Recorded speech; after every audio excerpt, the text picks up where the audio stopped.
দুর্নীতিকে নির্মূল করার জন্য দুর্নীতির উৎসগুলো আগে চিহ্নিত করতে হবে এবং উৎসগুলো চিহ্নিত করে কতিপয় পদক্ষেপ আমাদেরকে নিতেই হবে।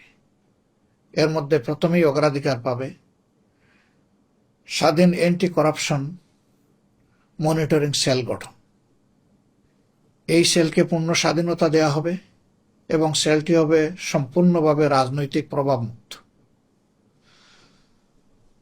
2 নম্বরে আমরা যে বিষয়টার উপর গুরুত্ব দেব এটি হচ্ছে সর্বক্ষেত্রে প্রকিউরমেন্ট এবং গভর্নেন্স।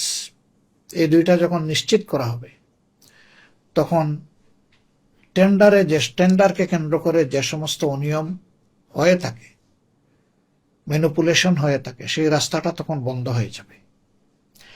এরপরে আমাদের সুনির্দিষ্ট পদক্ষেপ থাকবে রাষ্ট্রীয় সেবার সাথে যারা সম্পৃক্ত এবং আর্থিক ব্যবস্থাপনার সাথে যারা যুক্ত তাদের সকলের আর্থিক আয় ব্যয়ের বার্ষিক হিসাব বাধ্যতামূলকভাবে জমা দিতে হবে।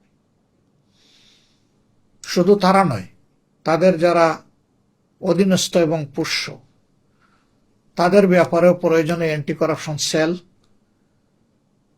তারা তথ্য সংগ্রহ করবে এবং সেটাকে যাচাই বাছাই করবে। তারপরে আমরা যে বিষয়ে অবশ্যই বিশেষভাবে গুরুত্ব দেব সেটা হলো করাপশনের ব্যাপারে যারা তথ্য দিয়ে অ্যান্টি করাপশন সেলকে সহায়তা করবে তাদের সুরক্ষা এবং গোপনীয়তা শতভাগ নিশ্চিত করা হবে, যাতে স্বস্তির সাথে সকলেই তথ্য দিতে পারে।